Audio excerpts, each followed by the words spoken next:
Hello, hello, hello. Welcome to today's episode of Her Version, a podcast dedicated to hearing stories of struggle to triumph, a platform that allows individuals to tell their truth in order to inspire and uplift others. I am your host, Sabrina Victoria. If you are new to this podcast, make sure you follow, like, subscribe, and share. Today, we have an amazing guest speaker with us, Amy Butler. Amy is multidimensional. She is a wife, a mother, an Arbonne consultant, an academic language therapist, and is here to talk to us about a world that she was suddenly introduced to when her now 21-year-old son was only in second grade. Dyslexia. Dyslexia is a learning disability which affects skills involved in reading, spelling, and writing. Now, though children with this condition have a normal intelligence and normal vision, there is still so much gray area within the disorder. Amy is here to open up about her struggles as a mother and what changes she would like to see in the school system. Welcome. Thank you. It's so funny because out of all the intros I read, this was like the one that I didn't want to mess up.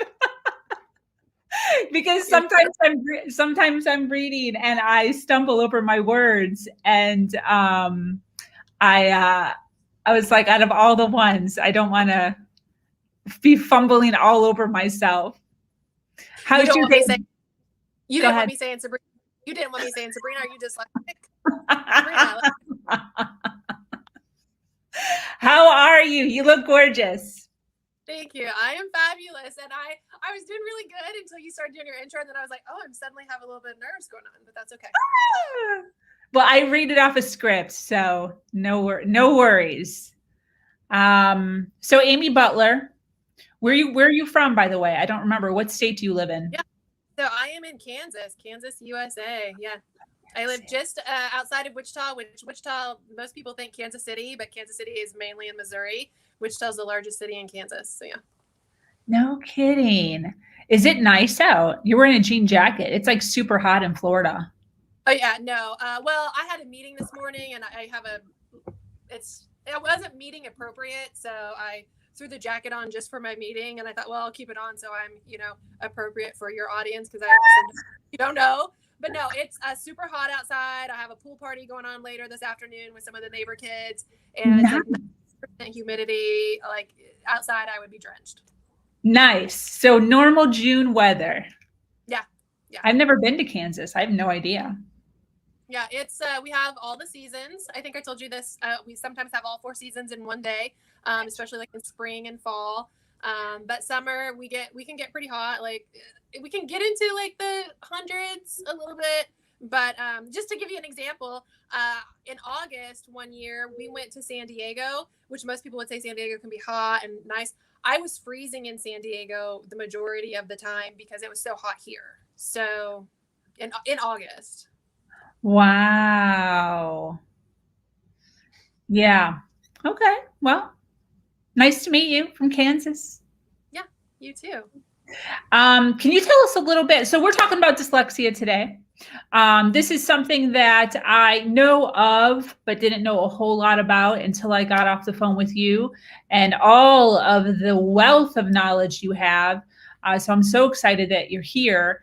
Can you tell us a little bit about what you were doing before you found out your son was dyslexic? Yeah, so I was just living the life, right? I had 2 kids. My son's my youngest, and they're both adorable. Obviously, I love them to pieces. But I had an insurance agency. I owned my own insurance agency here locally, and I was the mom who I never. My sister, she would love to be a stay-at-home mom. Like that's her thing. Like she loves that. I always knew I was not going to be a stay-at-home mom. I wanted the career. I knew that if I was the stay-at-home mom, some moms will hate me for this and some moms will get it. My kids or I might not survive if I was a stay-at-home mom. So like me gone, it was good for both of us, the kids and I, to have a little bit of that separation and kind of do our thing. So that's what I was doing before I found out my son was dyslexic. Fantastic. When did you wind up finding out? So he was He was actually diagnosed in the middle of second grade, and it was really kind of a process to get to that point. He's a very vibrant personality. He's got like this zeal for life. He's just a lot of energy, and just goes 110% into anything that he does.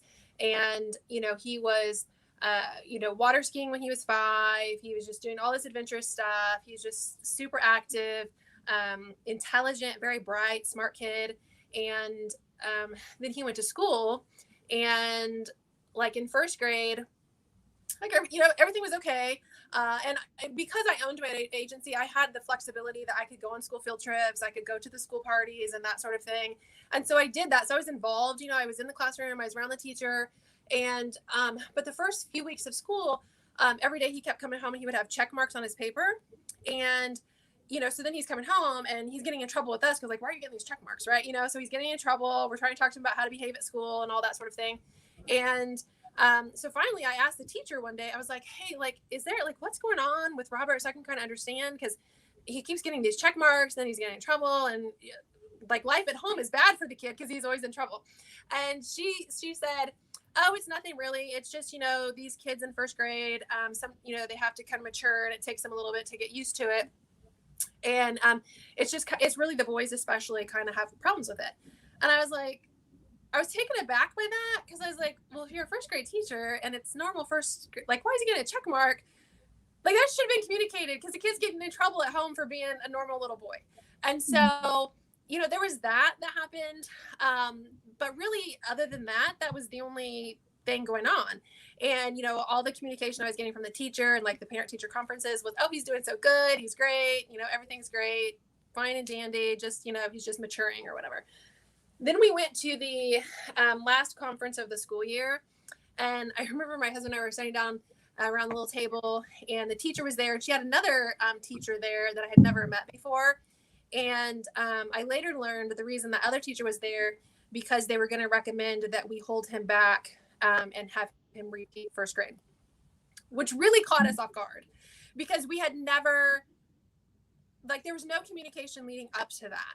And so, because I know you'll ask me later, like, what parents should look for, but, there weren't any things other than those check marks. And I was communicating with the teacher, but I just wasn't getting the information until that last conference. And it just really, it kind of shocked us. And we were kind of like, well, what's the basis for this? And really the only basis was that he wasn't reading well.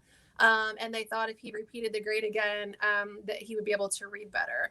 And so we said, well, we want to do some research. Maybe we could go to tutoring over the summer. And, like, we were just kind of stunned, and that we didn't feel that was a decision that we should just make on a whim. And so we started looking for tutors, and we put him in some tutoring. And we made the decision to not hold him back. And, the other thing, like, that teacher, she was a first year teacher. She was pregnant, and she also made the comment to me at one point during a field trip, because, the mom of a rowdy boy, I got the other 5 or 6 rowdy boys from the classroom to go traipse around the zoo with, right? And she said, touching her belly, and she said, whew, like, I really hope that I have a girl and not one of these rowdy boys. So I just was like, I just had, like, in my gut, I just was like, maybe it's not my kid. Maybe maybe there's more to it, and not to say she was a horrible teacher, but she definitely wasn't the right fit for my son. And so we did not hold him back. And we just made sure, like, right from the get-go in second grade, that we communicated with the teacher that, hey, we know there's some struggles. We know it was recommended to hold him back. We know you guys think that we're stupid and we're not doing what we need to do for him. Will you just work with me for a little bit while I figure some stuff out? And praise God, she was, and I had prayed all summer that I would get a teacher that was good for my son and beneficial for him, and we could figure out what was going on. And she was a godsend. She was absolutely amazing. She did stuff in the classroom to make him feel empowered and smart, and just make him feel better, because he was really struggling a lot in school, and I just didn't know it yet at that time. And so working with her, and she started doing some things in the classroom, some intervention stuff, and none of it was working. And we requested testing through the school, and the school, they granted testing. And then we also, oddly enough, we had gone to the eye doctor because everyone thinks, well, we didn't even know it was dyslexia, but everyone thinks it's a vision problem. Maybe they can't see, maybe this or that. So we had gone to the doctor, the eye doctor. I went to my pediatric doctor. We were going to a tutor. None of the stuff was making any difference. And I was getting my hair done one day, and my hairdresser was telling me about some struggles her daughter was having, who was a year older than my son. And I was like, oh my goodness, like we're having this. And I'd been going to her for a long time, and I just like spilled my guts out to her. And she said, you need to go to a psychiatrist. It's a neurological thing. Here's where you go. We just had this done. Go have this done. So we went, had the full evaluation, and it came back that he was dyslexic. And that was in December of 2nd grade. Wow. And at that point I was starting to really be concerned, like, what's wrong with my son? Like, because there was a lot of struggles going on.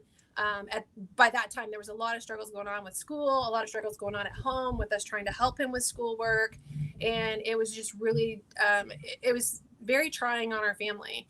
And my hairdresser is the one who told me where to go. So a school person should be able to help you. Yeah. Pediatrician, somebody should be able to tell you some steps to take, but it was my hairdresser. Wow. So how did you feel once you finally got like a certain diagnosis?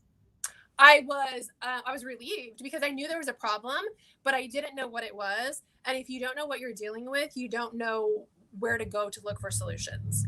And so up until that point, we just were like spinning our wheels in quicksand and not going anywhere fast, or going the wrong way fast. And once I knew, like, oh, he's dyslexic, like I've heard of dyslexia, like that's no big deal. Like I know how to do that. And luckily the doctor that we went to, he gave us a referral to a center here locally that kind of specializes in that. And so I took some workshops there. They recommended some, books to read. I made it a mission that I'm going to be very informed on the issues that affect my son, so that I know how to advocate for him until he can advocate for himself. And I thought, dyslexia has been around forever. This is so easy. Like it'll be like, they know exactly what to do for it, right? Like this is like amazing. Best thing ever. But that's not what I found out. Yeah. So tell me, what was the struggles? What were some of the things that you had to cope with? Well, leading up to it, like I said, we had a lot of trying times. I had a lot of, trying things with my son, so working on spelling words, right? Like you got to do your spelling test, and you can't flunk your spelling test every week. You need to at least get let's try to get at least 75 or 80%, right? And he could completely, if they gave the words in order on the list that they sent home, he would get 100%. But if they changed the order around, he might miss all of them. It was just a crapshoot as to which one he was going to get right, Wow. And so, yeah. And so we would really do these work on drills of memorizing words, so that he could get a passing grade on his spelling test. And so that was, we're talking 2nd grade, right? So this is it's a lot of, that's exhausting. He's going to school all day in a place where he's dealing in his weakness all day long. So that's mentally and emotionally exhausting for him and draining. I had no idea until after I started getting educated on just how emotionally draining that was on him. Then he was coming home and being drilled by his drill sergeant mom about let's do these spelling words. I know you're super smart. You've been memorizing your Bible verses forever. I know you can do this, right? But there was no meaning behind it for him when it was the spelling test, where when it was his Bible verse, it made sense, it made sense. There was meaning to it. And so but my brain couldn't comprehend how he couldn't get that. And so we also had lots of things doing our reading assignments and things like that it was just homework for 2nd grade in our house took 3 hours at least. And that should never happen. And once I started learning, I was mad at myself that I let the school system put that pressure on my son, put that pressure on me as a parent, and let it do to him what it did to him for that, year and a half that we dealt with Because it's hidden his self-esteem, right? Yeah. Yeah. Well, because he's going to school, he knows he's a smart kid. He knows he's been, figuring things out all of his life up until this point. And then he goes into a classroom and suddenly it's like there's secret codes and things that people aren't telling him and he's not figuring it out. And then he's feeling stupid and he's like, why don't I get it? Why are the other kids getting it? And it's like nobody's telling him how to be successful. And then he's coming home and he should be like, I'm out of school. Like, I'm relieved. Like, you know what it's like when you get out of school, right? Like, you want to go play. You don't want to go sit at the table or sit and read for as long as what he was having to do it. And, like he went through some tutoring, like I said, over the summer, like when we decided not to hold him back. And then we got the diagnosis and I thought, oh, well, the school will just know what to do. They didn't. And so then that was really eye-opening. And, so then I started realizing that they weren't giving him the instruction that he needed. And so I started looking at, well, what do I do? Where do I get it? And I could go to a private tutor and get it. That costs money. And then you have your kids going to school all day, dealing in their weakness. And then after school, they're going to a tutor. And not all tutors, because we'd already sent him to a tutor, like not all tutors are created equal. For dyslexic, you need to have a scientifically proven approach that is multisensory for them to learn best. And that's been proven years and years and years. That's what the research says they learn best with. And that they can learn with that, right? But not all tutors do that. Not all school systems do that. And even once he got diagnosed and then he had done this testing at school to qualify for special education services. In the special education services, they weren't giving him the instruction that he needed to be able to actually be successful. And so there was frustrations there on his end. There was frustrations there on my end. There were some things said by some school professionals that were just completely inaccurate and inappropriate, some of the things. And when it's your kid, it's emotional, that's your kid. And a parent, my goal for raising my kids and for raising my son was so that he could be efficient in life and that he would be able to, grow up and be able to provide for his family someday, right? Where in school, I mean, I know that, that's in the back of their minds. They're growing these kids up, right? But their immediate objective is to just get them through the day and then get them through to the next grade. And what I found is that, unfortunately, a lot of dyslexic kids fall through the cracks because the needs that they have don't fit the boxes that the school system has to put them in. Wow. That's a lot of pressure. I feel as if that would be a lot of pressure for you as a parent. When you found out, how long did he stay in the school system? Because I know you eventually pulled him out. Yeah. So in second grade, and like I said, that teacher that we had in second grade, she was a huge blessing to him. And it turns out that she had a family relative the same age as my kid who was going through the same struggles. She had a brother who was dyslexic. And so she got it. There was just some certain things with the way that the laws and things are that her hands were tied in some ways. And so she just did a lot of things to try to build him up in the classroom because he was really just being devastated in the classroom. And so he stayed that year. And that was second grade. He stayed in third grade, and fourth grade, I pulled him out and I homeschooled him. And so how that came about was, and I don't recommend that, your kid's dyslexic, you have to homeschool them. That was not an easy decision. And homeschooling is not something to be taken lightly. And it's not something that is right for everybody.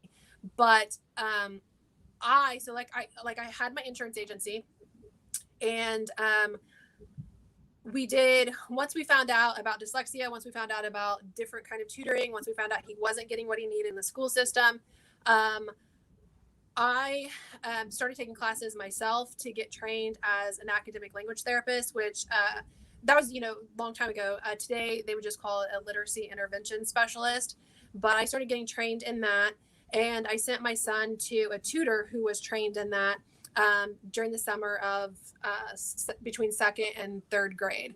And so to back up a little bit, when he was in first grade, he tested in the 9th percentile of all first graders in their reading level. Okay. So then in 2nd grade, we find out he's dyslexic. The school starts doing their interventions, because he qualifies for services. They start doing their interventions. And in 2nd grade, he does his testing and he drops to the 7th percentile once he starts getting what the school said was proper interventions for a dyslexic student. And so then summer between 2nd and 3rd grade, I sent him to a literacy intervention specialist trained in dyslexia specifically. And then I myself got trained because it was actually cheaper for me to get the training than to pay someone else to do the tutor. And then the schedule wise, I was having a hard time finding a tutor available who could work with my son at a time that worked with. Because there's not a lot available, and maybe there's a lot more now, but like back then there definitely was not a lot. And so 3rd grade, I declined services from the school and I said I would provide them myself privately. When I did that, I was threatened and I said I was going to do it during the school day too. So instead of doing their services during the school day, I was going to provide them privately at my expense, but I was doing it during the school day. And I was told that if I came to pick him up for those services, that they would have me arrested on site. So there was definitely a lot of intimidation stuff going on. And it was like, it was a fight with the school district. I know lots of people have that same kind of battle. I know other people who don't have a battle at all. And so it really just kind of depends on the school that you're in, the building that you're in, the district that you're in. There's a lot of different variables to that. And that shouldn't be the case. It should be you are supported. But anyway, and I went through all the proper channels. I had authorization from like our state board of education. And I was still told that. So that's trying and that's emotional and that's difficult, but we did it. And of course, legally they couldn't arrest me, right? But had I not done the research and been able to, put the time and stuff into it, I owned my own business and had employees, so I could take away from work to go take a class or go do things and go to school meetings and stuff. Not everybody can do that. And it's really important because then you start having an issue of what your parents' income is how well you're educated. So that's another side note. But in that 3rd grade year, he did his state reading assessments, and he was the only kid in the entire building to get 100% on his state reading assessment. And that was the year that he had the instruction from the dyslexia tutor that I sent him to. And then for the second half of the year, I was pulling him out and giving him the same services privately. Wow. Yeah. So that's why it was like, okay, and prior to that, I had the, school in my IEP meetings, they, trust us, Mrs. Butler, like we're the professionals, we know what we're doing. And the school psychologist even told me, Mrs. Butler, it's time you come to terms with the fact that your son is LD and he's going to always be behind his peers. Like that was the explanation for why now that we're getting interventions, we're going from 9% to the 7th percentile. We're not improving, we're going backwards. And he's always going to be behind. You need to just learn to deal with that. They didn't understand dyslexia. They thought some of the people on the team also thought there were some vision issues going on and some different things. And which I guess I should say for, listeners who don't know, there's a lot of myths with dyslexia. A lot of people think that it's a vision problems, like because they transverse numbers a lot. And so people will think that they see backwards because they'll flip the B's and D's, they'll flip them. So people think like, oh, well, do you see things backwards? Do you read backwards? They don't see it any differently than you see it as far as what their vision is. It's just that interpretation of it. It is different and like applying meaning to it. So there's a lot of myths. A lot of people think that it applies to boys more than it does girls, and it's not. It's completely equal. It doesn't matter if you're a boy or girl, you can still get it. But it is, or not that you can still get it, you can still have it because you don't catch it. You don't catch dyslexia.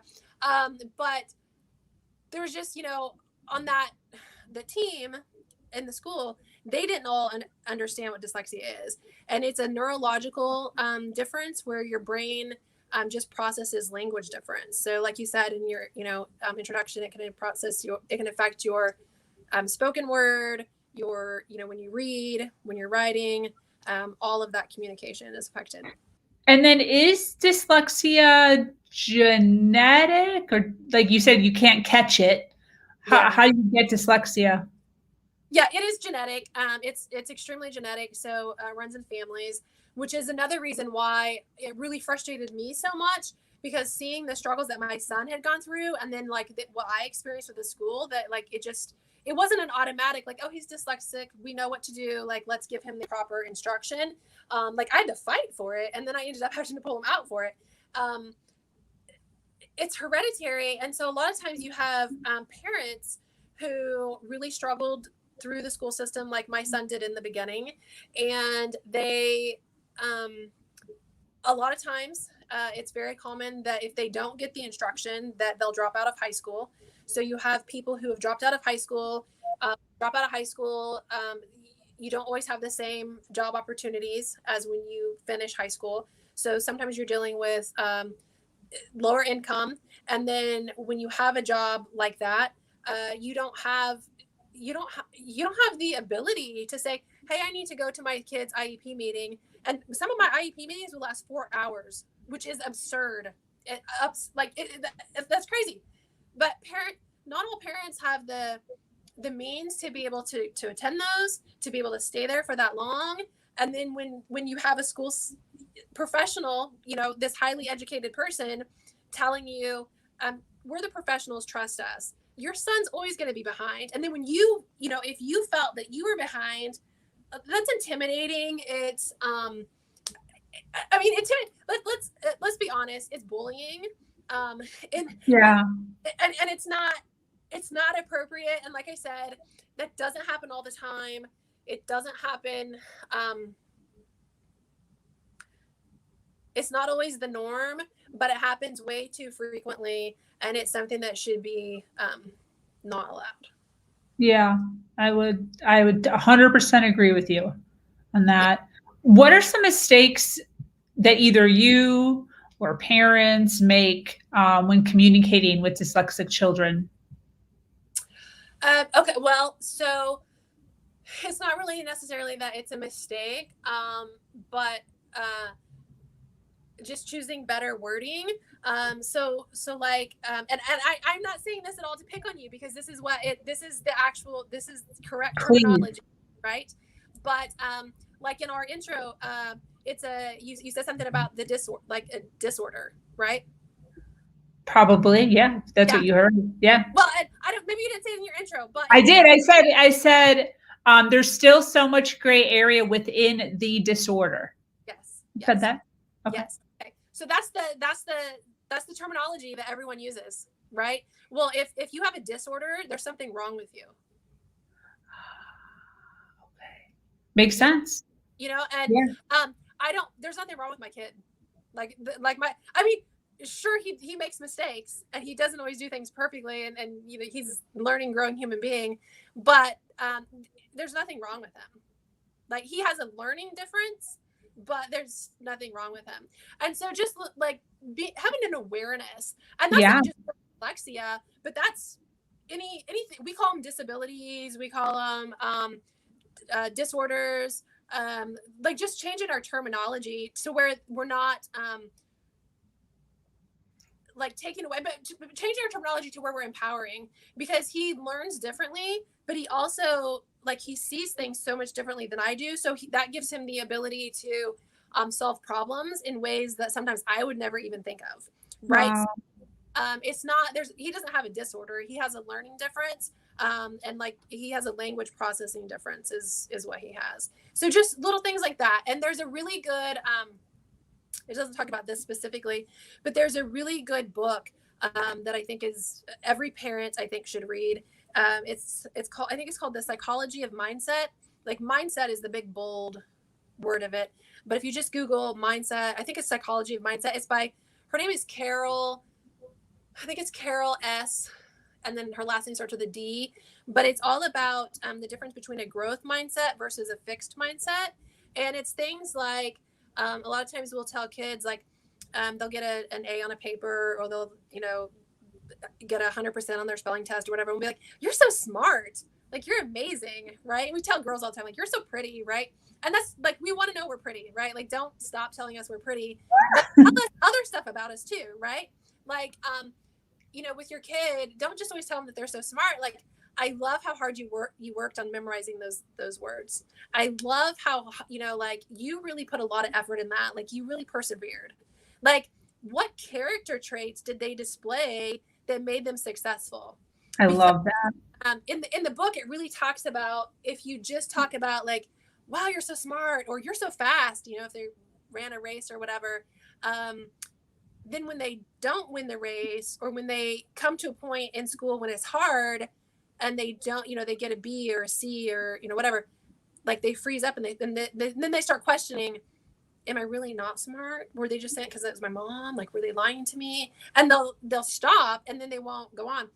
When you have the kids who were told, you're such a hard worker, like, you're a good problem solver, those kids, it's like a puzzle to them, and they want to, like, I can figure this out. Like, they'll go at it and try to do better, because it's that mindset of growth has been, like, implanted in their brain, and that's what they're going to go after. So I love that. everybody should read that book. And in that book, because I know a lot of parents don't like to read, a lot of people in general don't like to read. One, you can get audiobooks. Audible's a fantastic thing. But in that book specifically, there is a section that is how to apply the psychology of mindset when you're parenting. There's a section that's like how to apply the psychology of mindset if you're a school teacher. How do you do it in the classroom? If you're an employer, how do you do it with your employees? If you're married, how do you do it in your marriage? So you don't have to read the whole book. Like, you can just pick the part that applies to you. You can skip around. Wow. Super fantastic. In the way that we talk to ourselves too. Very cool. I love that. I had just heard about something like that a few weeks ago, where they were talking about not praising the outcome, but praising the actions that created the outcome. 100%. Yes. Yes. I love that you're reminding me of that. And it 100% makes sense the way that you explained it, especially for children. Yeah. Yeah. Yeah. I'm thinking of my fiance has a daughter, and she's beautiful, and everybody tells her that she's beautiful, including her dad, all the time. And I keep telling him, you need to stop complimenting her on that one thing. You need to start complimenting her on other things that she's doing, such as her brain, what's going on in her brain. Yeah. Because, but this is even deeper than that. So I'm excited to share that with him, because I did not share it with him when I kind of forgot about it. So thank you for that. So some suggestions as far as, so when we're talking, just to correct myself, talking about dyslexia, is saying learning difference. Is that what, I don't know how to, I apologize for my lack of kosherness here, but like, speaking of dyslexia, calling it a learning difference, is that appropriate? Is that what you said? Yeah, that's what I would call it, because it's a learning difference, or that's in my opinion, that's probably the best way to put it. It's a language processing difference, but, like, they learn differently. So they need to, like, in the classroom, they need to be taught differently, so that, and if the regular classroom is taught with the multisensory same approach as a dyslexic kid, they're still going to get it. And you don't have to be dyslexic. So there's even kids who maybe aren't necessarily dyslexic, but maybe they're just not part of those kids who picked up reading through osmosis. They'll learn the same way as a dyslexic kid as well. So you actually will pick up more kids learning. So that's why I like to call it a learning difference, because it really impacts how life plays out for them in the classroom. And that was one of the struggles, like why we were having a hard time figuring out like what was going on, is because dyslexia, it's a neurological difference. So it's basically their brain just wired differently. And so it's this brain thing, but it like there's no medicine that you take for it, right? Like, so there's no prescription, there's no take this pill and your brain will process language what we consider normal. It just affects you in the classroom. You have to be taught differently in the classroom, which is educational, but educational people don't do diagnoses because that's medical. And so it's just like this space that they fall into that sometimes doesn't always get recognized. And unfortunately for us, living in Kansas, at the time that my son was going through it, Kansas was one of 3 states that did not recognize dyslexia in the classroom, which is why when I kept trying to like, what's going on? Like, it's not something that's because it's a brain difference. So you need to talk to your doctor, but the doctor's like, okay, yeah, he's dyslexic, but that's pretty much all I can give you to actually like get, stuff to make life better for him. It's stuff that needs to happen in the classroom. And I lived in a state where it wasn't recognized. So it was up to the teacher that I had and the building that I had and the district that you're in as to whether or not your kid in your classroom is getting what they need to get. Do you know what the percentages are? Like, as far as who has it? Is it like a 5% of the population or? Yeah. So, this is something that is really key, right? So 1 in 5 students are affected by dyslexia. 1 in 5. What made me think about that is, I figured it was a pretty decent percentage. But when you were talking about calling it a learning difference, and then I started thinking to myself, like, who said that the way the teachers teach is correct? So like, why is it dyslexia is different? And then I started thinking of all the other things like ADHD or ADD. It's like, when you really think about it, it really isn't a learning difference. Like, we all completely learn differently, because that's 1 out of 5. How many kids have ADD? And then how many kids have ADHD? That again is probably another 1 out of 5, 1 out of 5. So then before you know it, there's only like 2 out of 5 are actually learning normal. Yeah. Yeah. And what is normal anyway, right? That's what I'm saying. Yeah. Who defines normal? Who defines yes. normal? And that's like a huge problem. And this is where like I think there needs to be lots of change. Like it comes up from like way high up in like the teachers when they get educated to go teach, right? So they're not, they're being taught how to teach those kids who basically learn reading through osmosis. And I think it's Louisa Moat. She's a dyslexia like guru person who is one of the early pioneers of like figuring out what they needed.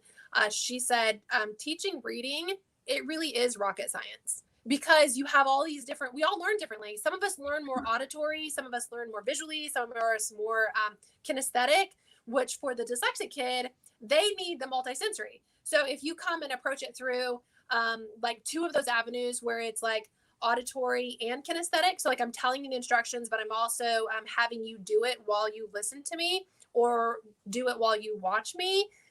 When you start tying in a second input, their learning increases. When you tie in all 3, it like really increases a lot, which is why they need the multisensory approach, because we need to access all those areas of the brain.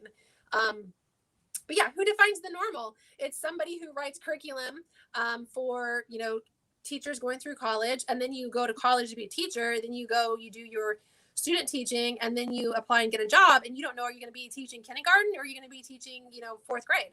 And so, it's different with what needs to be taught, how it needs to be taught. And then it's not just the teachers that need, training. The administrators need training, because the teacher needs to know what's going on in the classroom, like what needs to happen for those dyslexic kids.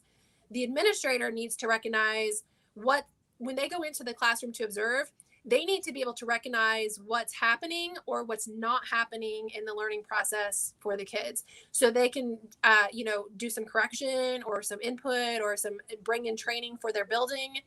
But they're not always trained in it, especially like those lower, because that's going to be like your 1st, 2nd, 3rd grade. After 3rd grade, they don't teach reading anymore. You read to learn. So if you don't get it all like figured out by 3rd grade, you're behind the rest of the way until somebody steps in and says, hey, wait a second, you didn't get some instruction. You have some serious gaps. Let's help fix that. And it's a lot harder to fix at that point, right? So there's a small window to be able to recognize hey, we need this, and to get it, where if we just had it in all the buildings, it'd be fantastic, or at least had it accessible to where maybe it's not in all the classrooms, but we've got classrooms where we can get it, and we can get those kids who need it in the right classroom so that they get it. And then, it's like, how much more difficult would it be just to teach like that, though? Like, I don't feel like it would be that much more difficult. Right. So that can certainly be done. And there are some schools that are doing that. But you are going to have some kids who are more severely dyslexic, and they're going to need a little bit more like 1-to-1 or like 1-to-3 ratio with some student and teacher. So there does need to be some more. But yeah, you can absolutely change things that happen in the classroom to make it not to where not as many kids are falling through the cracks. And then so the other thing with with training, the kids who do have to go get help outside of the classroom, but yet in the school system, they're going to the resource teacher. And unfortunately, sometimes the resource teacher has less education than some of the other teachers in the building. And so we need to make sure that those kids who need the most the most highly trained instructor, we need to make sure that they're getting the highest trained instructor and not the least trained. And then the last thing that I'll say on that is, it's 1 in 5 kids are affected by dyslexia. We need to have some lawmakers more educated so that we can have some things in place across the board. So it doesn't matter what state you live in, what school district you're in, the laws are there, and the interventions are there, because the lawmakers make the laws as to what you're able to get, what schools are able to do and get away with, not get away with. There are situations and things in place for autism, and I think that's great. I don't think you should take any of that away, right? But autism affects 1 in 8, and we have things in place for those kids, right? Yeah. If you are dyslexic, 1 in 5 of our kids are dyslexic, and we don't have the things in place to protect those kids and make sure that those kids are getting the things that they need across the board, regardless of where they live in the country. Wow. Yeah, I didn't even think about autism. That's another one. Mm-hmm. But and I'm not for sure exactly how it's been parents probably advocating for their kids, saying my kid needs this, and there's been laws have been put in place so that there are things, and most schools have things in place to help kids with autism. And I'm sure there's places on the spectrum of autism where it is falling behind and they're not getting it. But with dyslexia, we're just so far behind as far as making all of that stuff happen. But yeah, yeah, I'm also just thinking that there's probably so many parents that, to no fault of their own, I mean, people work and people have lives and they have multiple kids, and they don't always have the patience to sit down and figure it out. But I can't even imagine how many children are falling through the cracks unknowingly and then getting whooped at home, or penalized at home or grounded at home for their grades, and never really being able to get past that hump because there's an issue that no one really is talking about or knows about. Yeah. Wow. Can you give us an example of what dyslexia looks like? Like, as far as what is the child seeing? Yeah. So, it's a neurological thing. And so there's, every kid's going to be a little bit different as far as what you see in the kid, and then what they experience, and to the levels of how they experience things. Right. But one of the things to remember is just that, it is that neurological thing. And it's really just how they take information in. Right. So I'll give you an example of hopefully this example will kind of illustrate what a kid might be feeling. So when my kid was in 2nd grade and he was really getting depressed and down and feeling like he's just what am I not getting, right? What do all these kids know? What's the clue? What's the code that I don't know? So I'm going to show you this little pig, right? Okay, so I actually got a little visual. So here's a pig. Okay. And would you agree this looks like a pig? Yes. Okay. So I'm going to flip him around and he's going to look this way. Okay. And so what does he look like to you now? Still a pig. Sabrina, I think he's a cow. Are you sure? He's a pig. He's a pig. What? Okay. He's a pig. What if I turn him upside down? Now is he a snake? Still a pig. What? Are you kidding me? But he's upside down. He's totally changed. Where's my camera?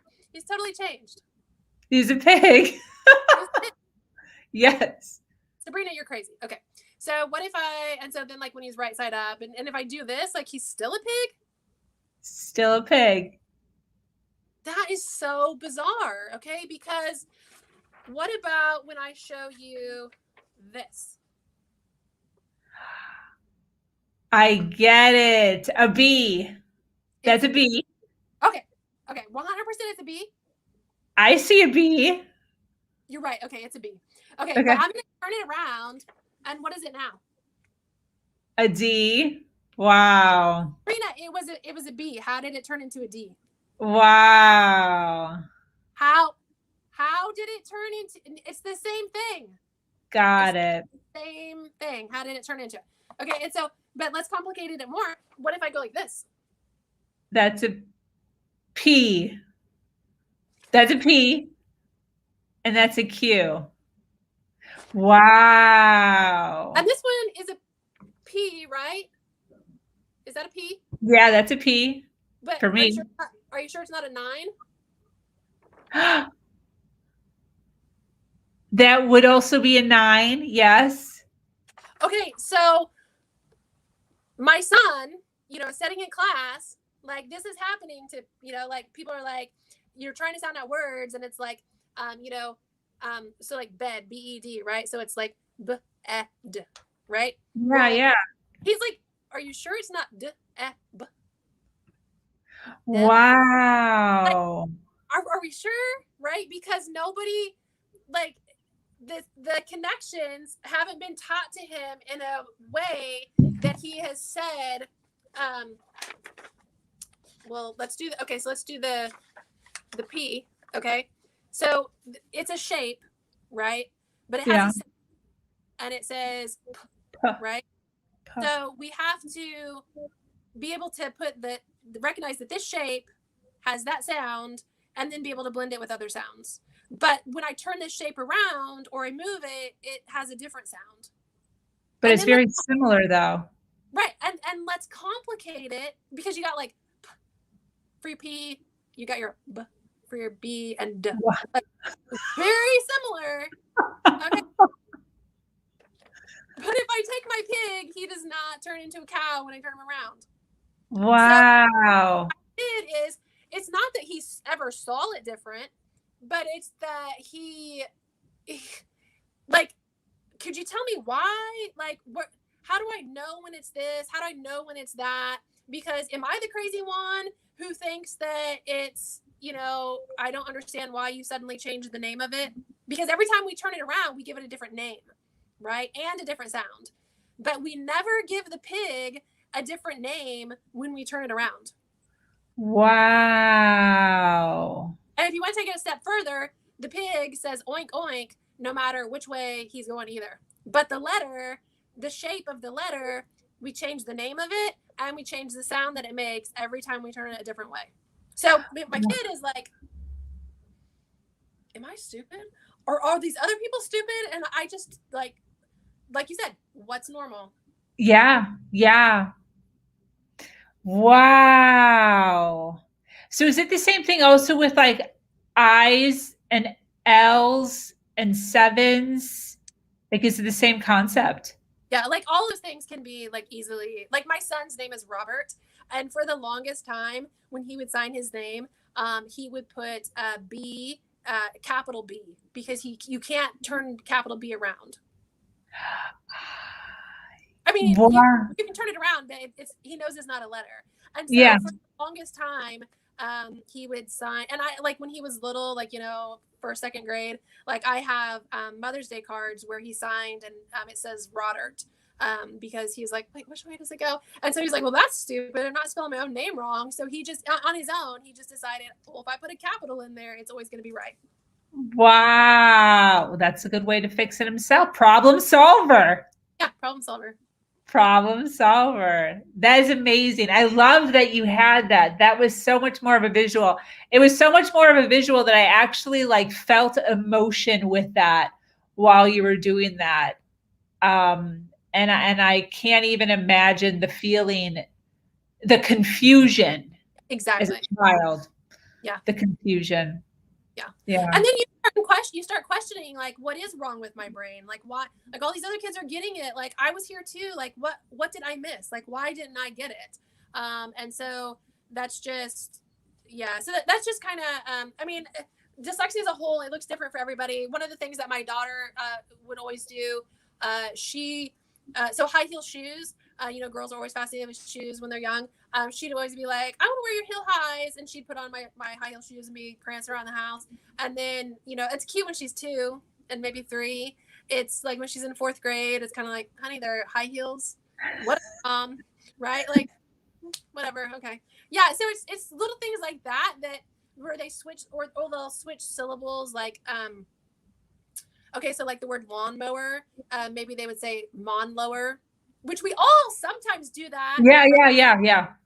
But Yeah. dyslexic kids will do it a little bit more often, or things like toddlers do that they don't necessarily outgrow, as far as like with their language, speaking and things. Like you can kind of be like, but it's something that all little kids do. And both of my kids are dyslexic, so it was kind of like it was normal. It wasn't like Robert was way different than my daughter. It was just it showed up in school way differently for him than it did my daughter. And she's never actually been diagnosed. We assume that she's dyslexic because now that we know what we know with my son, she's just got so many similarities and so many of the struggles that it's hereditary. We assume that she is as well. Got it. Now, is there any sort of, like if a child has ADD, that they usually go on to something like a Ritalin or something. Is there some sort of medication or treatment for dyslexia? No, it's all based on the way that they learn. And so the only thing that you can do is they need different instruction. And again, there's nothing wrong with them to medicate. Got it. Good point. As far as parents that are listening to this, either now or into the future, I know even me, when I was first talking to you, I started to like go through things in my head as far as people I know or my son or, my fiance's children, and just things that I'm, that kind of correlated, that made sense. For those parents out there who might think that this is an issue, are there like a couple of hints that you can give us as far as some dead-ons as to your child probably is dyslexic if they have these couple of traits? Is there anything like that? So I'll just kind of give you a couple of things. I don't know that there's any really like dead-ons that you'll get, but like with my son, like we were getting the check marks at school, and I was asking, so be asking, like when you're getting the things at school, be asking. It just wasn't being communicated to me until they said hold them back. And so you as a parent, you know your child best. We really saw a difference in my son, in who he was, his personality before school, and then in school, especially once he started getting to into that 2nd grade. So that was a red flag. And I will say that that red flag might not tell you that, might not end up that your kid's dyslexic, but you need to find out something, because there's something going on with your kid. If your kid's personality is changing in school, there's something, either the learning difference, maybe they're being bullied as they get older. There's all sorts of like depression, drug issues. Trust your gut when it comes to your kid. Like that's the number one thing as a parent, is trust your gut. Things that especially, I mentioned the thing like the heel highs, and it just she didn't correct it. Like even when she was older and like it should be corrected, she embraced it and was like, they're heel highs. That's a red flag that like maybe there's something with my son. when we would do reading at night, we would have to do the reading, and this was early on, like second grade, and we would be sounding out, you know, the easy stuff they're sitting home from school that's like grade appropriate, and we're sounding out, like, let's say we're sounding out the word and, right? So we painstakingly for 5 minutes sound out each letter, and then we try to put it all together, and like as we're trying to blend it all together, like what word is that? Like and what's the word? And put it together faster. Like, it was painstaking, and Wow. you'd finally be like, and I'd be like, good. So like, whew, we can move on to the next line, right? So we go through the next line. Like, we get 2 lines down, we have the same word, A-N-D. He has no clue what it says. And I'm like, and this is before I knew. And so this is the kind of stuff that I say, this is how I felt like a parent that was terrible. And I really kind of beat myself up for a little bit that I was a bad parent and didn't guard my son's heart. I would say things like, okay, what did it say up here? And he would say, and? Okay, so if A and D says and here, what do you think it says down here? And in my exasperation and my exhaustion and my frustration, his poor little heart was like, I don't know. And like, it made no sense to him. It made no sense to him that it was, but he was like, and so I was belittling him, and I did not realize it.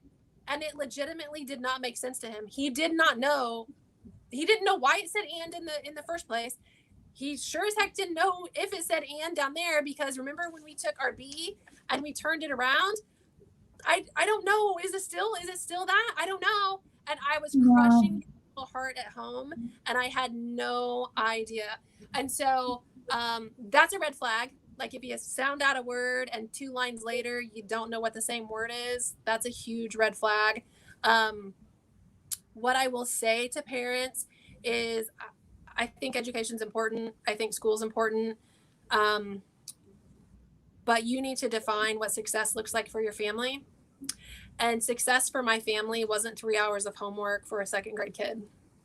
Yeah. And for a long time, I let the school system, and specifically my school, who wasn't meeting the needs of my kid, I let them define what success looked like for us as a family and for my kid.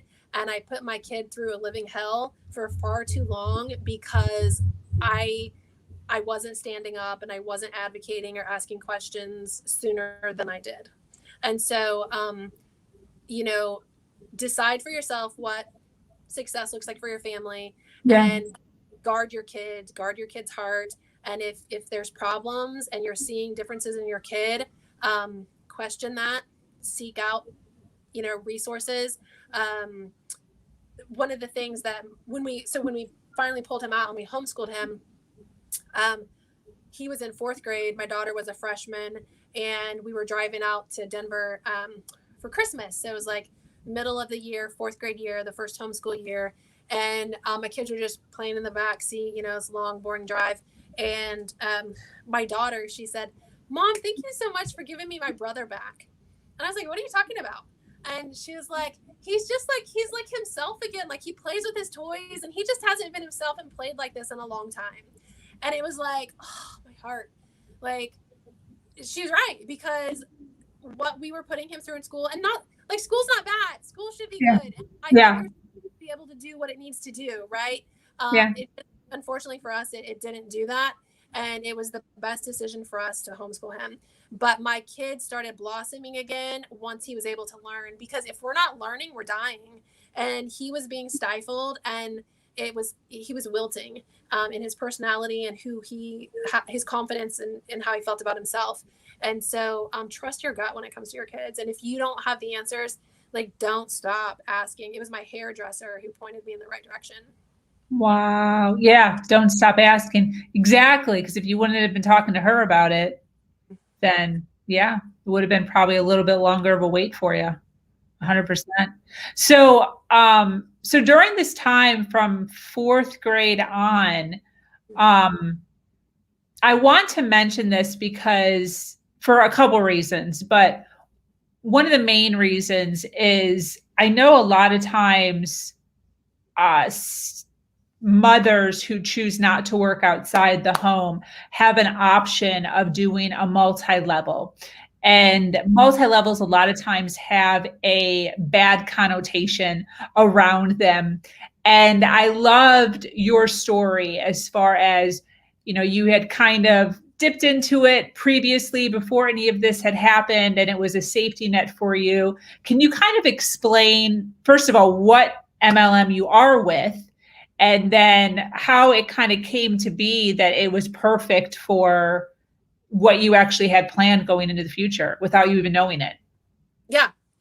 So I'm an area manager with Arbonne International, and Arbonne is we're all about a holistic approach to the mind to body skin connection. So we do skincare, nutrition, cosmetics, all about healthy stuff for your body, right? Like get your body healthy, and all things in life are a little bit better when you're healthy. But so I was introduced to Arbonne back when I owned my insurance agency, and I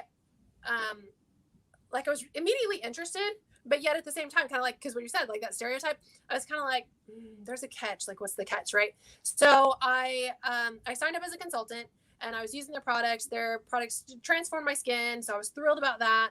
And there was like a circle of my friends who, like, they all knew about it. And then there were some other people in my world that, like, they didn't, because I kind of was like, I have this business, like my insurance business, and I'm doing this other business. And I just, I kind of thought like, well, it's just for stay-at-home moms. It's for those people who want an extra $100, right? Like it's not, but I just had that, like, I had this tug in me that, like, I knew it was the right thing. I knew I needed to be a part of it. And what I loved most about it, and I think everybody should be at a network marketing company just for this reason alone. Network marketing companies, like, they are the bomb for teaching you to grow yourself. And when I said, if you're not growing, you're dying. Like, if you feel like you're in a place where you're stifled, or you're just not growing, or you don't feel like your life is fulfilled, find yourself a network marketing company that has products that you love and you can be excited about, because you will also find a community of people who lift you up and encourage you. And I just said this the other day in one of my social media things. My network marketing people, they're people who, they pour water on my doubts and fears, and they pour gasoline on my dreams, right? Like they fuel you, right? So we all need people in our lives like that. But it was in my life, and I had clients because they saw the difference that it made in my skin and things like that. But it was just this thing that I kind of dabbled in. And when I left my insurance agency, because to homeschool my son, I left my insurance agency and I came home. I was really kind of overwhelmed with because I said, for me to stay home, my kids and I were not going to live, right? Like, somebody's not going to make it. And then I told you what homework was like at my house when my son was in school. And my husband said to me, honey, do you think it's a wise idea for you to homeschool the kid? Because both of you are practically in tears before you go to bed from homework. How are you going to do homeschool? Right. So I was like, I don't know. But again, I just knew deep in my gut, it's what he needed. And I was determined to give him what he needed. So I was like, okay, if God calls you to it, I believe that he'll see you through it. And I just knew that he would provide a way and help me figure it out. And he did. And that affirmation from my daughter, when she said that Christmas, like, thanks for giving me my brother back. That was the affirmation that I needed, that I made the right decision and that he was blossoming and it was good. And so Arbonne was there. And so I was able to, make some extra money from that because of my, but I wasn't really working the business necessarily like a lot then, because I was busy trying to figure out homeschooling and all that stuff. And then with the training that I did for the literacy intervention stuff, I got kids referred to me. And so I took on some extra kids that I tutored. I actually tutored them in the morning before they went to school and before I started school with my son, which also brought extra money. So it's just a lot of like provisional things that provided that really, it was the right decision. My son was thriving, and I still had Arbonne, and I still had this community of people that was just pouring into me. And it was vital too that I had that group of people that was like encouraging me to read, encouraging me to be better for myself, we should always advocate for ourselves anyway, right? But a lot of us don't. My Arbonne people were fueling me with that all along, which helped me in my journey with the homeschooling and with my son. And then when it was like, you know what, I need to stop doing the hobby thing with Arbonne. I need to do it for real. It can be just the $200-$300 a month that you want, or it can be a whole lot more, whatever you want it to be, without you. Because most people, if they would have done what I would have done, they would have had to pick up a side job at the local Pizza Hut or Yep. at the at the Walmart. And not that those are bad jobs, but Mhm. those jobs, you don't get to pick your hours. Someone else tells you when you have to be there. And network marketing, it allows me to do life on my terms. I get to set when I want to work. I get to pick who I work with. Sometimes you don't always like your coworkers when you're getting to pick them, but it's just been a huge blessing to me personally, to my family, and my kids. My kids, the dreams that my kids have for their futures and the growth mindset that my kids have because of being around our network marketing community, it's just astounding the difference that I see in them compared to their peers that are their same ages, and they're 21 and 26. So the difference that I see in them and some of their peers, it's just astronomical. And it's because of the Arbonne community that they got to be a part of. 100%. Yeah, I totally agree with that. I grew up with a mother who did network marketing for probably around maybe 7 years, probably from 32 to 40 or something. And she did really well. She did really well. And I could totally remember as a child the difference in her. She did it on the side. It was a side hustle for her. She ran a daycare inside of her home, and then she did this on the side with her best friend. But she loved it. She absolutely loved her. It was a spiff off of Herbalife. It was called Aola back in the day. It doesn't exist anymore, but she took it all the way until the end. I don't even know what happened. I mean, I was so young. I mean, not so young, but I was younger. But I don't exactly remember why they closed down, but she did it until the end. She never signed up with another one after that, but it was so much fun. It was so much fun. She always had girls over at the house, always laughing, having a good time. And it was weight loss back then. It was a weight loss company. And she was definitely had an extra zip and zing to her that I definitely appreciated. I love women who are in MLMs when they're doing it correctly and doing it lovingly and doing it with honor and grace.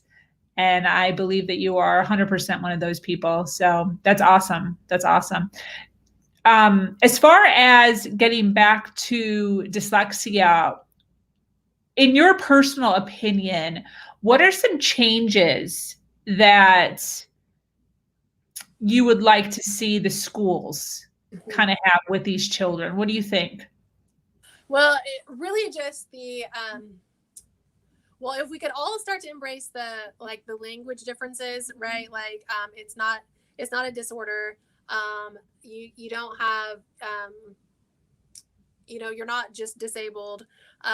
So changing our verbiage, changing the thinking of, sometimes when we put labels on kids, we think less than, or we think that is a defining thing that says, well, they can never be valedictorian, or they could never be, or they're just going to be a C student.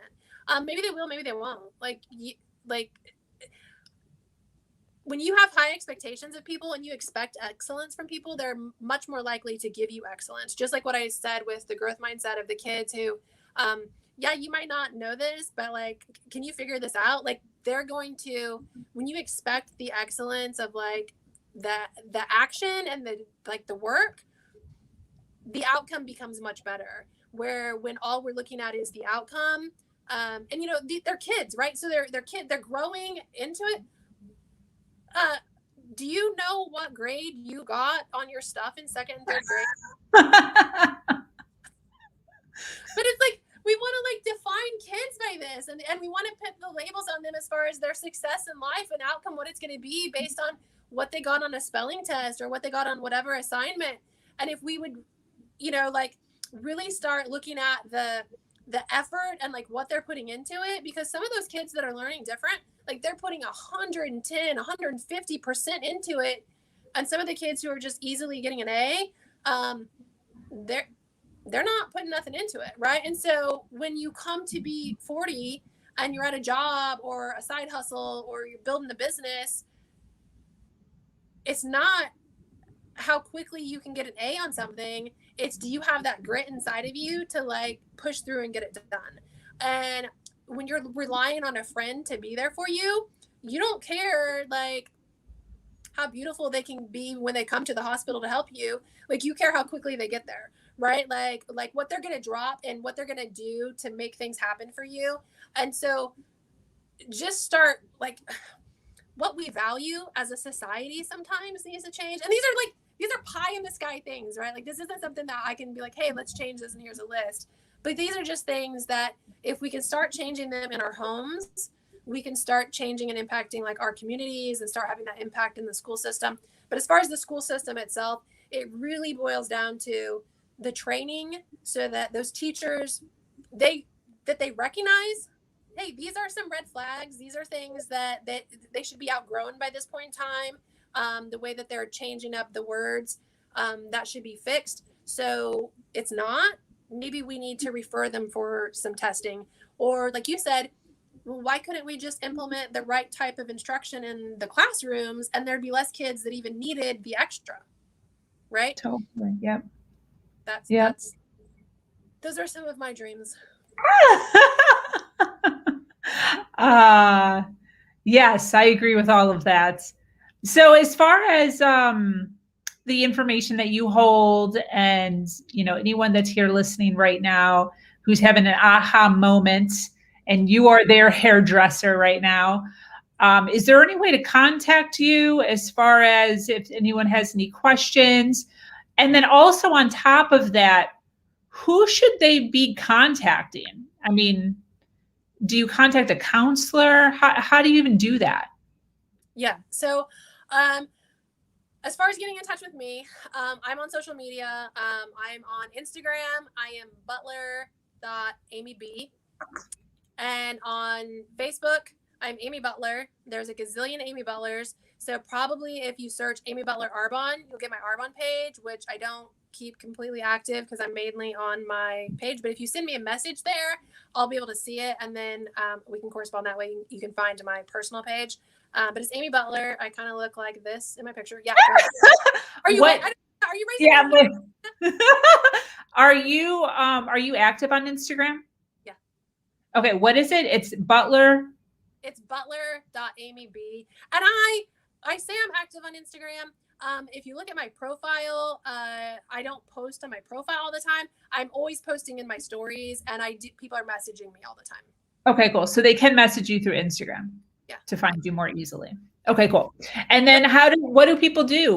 Who are they supposed to contact? Yeah. So in your school system, if you be in touch with your teacher, and if you notice that there's things going on, sometimes you have to request testing for special education services for your kids. It's not always necessarily where they just do it. Sometimes you need to request it. If you wait for them to tell you, sometimes you could wait a year too long. So that's a first thing. And then if you have questions about dyslexia specifically, you can go to, I wrote it down. The International Dyslexia Association is dyslexiaida.org. And that is a wealth of information on dyslexia. And they'll also have places there for like in your area where you can click on to find what are the resources for dyslexic needs in whatever state you live in. And then everyone should read the growth mindset book, right? Like, I don't care if you're dyslexic or not, like you need that. Books for kids. My son, he loved Hank Zipser. Hank Zipser is a children's series book. It's good for like the 2nd to 4th, 5th grade, maybe. But if you have a kid who is dyslexic specifically, or is just, learning different or has an IEP in the school system, great book, especially for boys. I've had lots of girls like it too, but it's written by Henry Winkler. Henry Winkler is dyslexic, and it's written by him and Lynn Oliver. They have another a new series that they did that it's like Hank something, but it's basically Henry Winkler is telling his childhood experiences as a child with dyslexia. And so the chapters, and this is really big for kids in like second and third grade, sometimes a chapter is 1 page. And so when you let a kid be able to read, I read 3 chapters, like that's like hallelujah, they're so excited, right? So it's funny, and it's empowering too, because Hank Zipser, he's speaking from his experience. He's very relatable, and there's lots of stuff in there. Even at some point, Hank needs help in school, and he has to go to the resource teacher, and so he kind of talks about his experiences. So for kids who are going through that, and they maybe feel that they're stupid or they feel less than, it's a great series that they can relate to. And then there is another book, if you really just want to know a lot about dyslexia. It's called Overcoming Dyslexia. It's by Sally Shaywitz.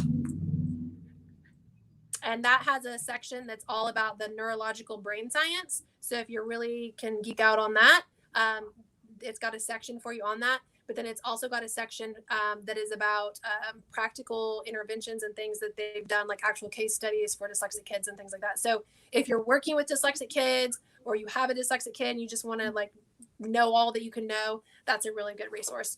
For the average person, it might be a little too much, but it was one of my go-tos that I use, kind of like my handbook, guidebook before I would go into my IEP meetings. That's awesome. That's awesome. I love the wealth of knowledge. I'm going to do my best to put a lot of this in the description underneath under YouTube, because I think that this is great. Do you do anything else as far as teaching? So no, not anymore. I used to tutor kids privately, and then I used to advocate for kids. So you can, like I said, when I would go into those IEP meetings, it's emotional when it's your kid and when you're in a place where you're finding a struggle. Having an advocate go with you is very helpful, because they're knowledgeable, they know the law, they know all the stuff, and they can sometimes speak without the shaky voice when you're getting really emotional. And so it's really good sometimes to have an advocate. I used to do that. I've done it on occasion for some specific referrals that I've gotten. But for the most part, I don't do that anymore. But it is a really good resource sometimes to look for as an advocate to go in with you to an IEP meeting. But I could talk about this for days. It's something that greatly affected us for a long time. And my son has overcome. He graduated high school with college. Basically, I think he had 2 years of college, basically. Or no, his first year of college done when he graduated high school. So you can overcome. You can be successful, like 100%. And he's now 21 and thriving, right? Yeah, he's 21, loving life, loving the 21-year-old, and working on starting his own business. He actually is an Arbonne consultant as well. So nice. is my daughter. But yeah, that seven avenues of income, my kids are all about that. Awesome. Awesome. Good. Yeah, us too here at this house. I love that. Well, thank you so much. Do you have any closing words? I just want to thank you, because, like I told a couple people that, yeah, I'm doing this podcast thing. I'm being interviewed for a podcast. And I double checked a couple dyslexia fact things with one of my instructors that I had. And I was like, hey, I'm being interviewed for this podcast thing. Like, I just want to make sure my facts are right. And she's like, okay, first of all, how cool is that? Right. So thank you, Sabrina, because I'm just an everyday person. I'm just an everyday mom. And, like I told my husband and my dad, like, I'm going to be on this podcast. Like, what are you being on a podcast for? Right. Because, it's like, I'm an everyday person. Right. And so we like to downplay our stuff, right? Yeah. But we all have a voice, and we all have something that can benefit somebody else. Somebody else can benefit through our struggles. And so I just want to thank you for giving people a voice, because you've taken a lot of just ordinary people who, they're ordinary people, but they're also superheroes, right? And we're all a superhero to somebody. So thank you for giving me a place for my voice and all that you're doing. Thank you. Thank you. I appreciate that. And thank you for taking the time to be with me here today. Thank you so much for joining us here on Her Version. If you have an amazing story to share of struggle to triumph, be sure to reach out to me here or at herversion.life. I am your host, Sabrina Victoria, and I'm so grateful to be here sharing a platform that allows people to share their truth and inspire others. Have an amazing day. Much love.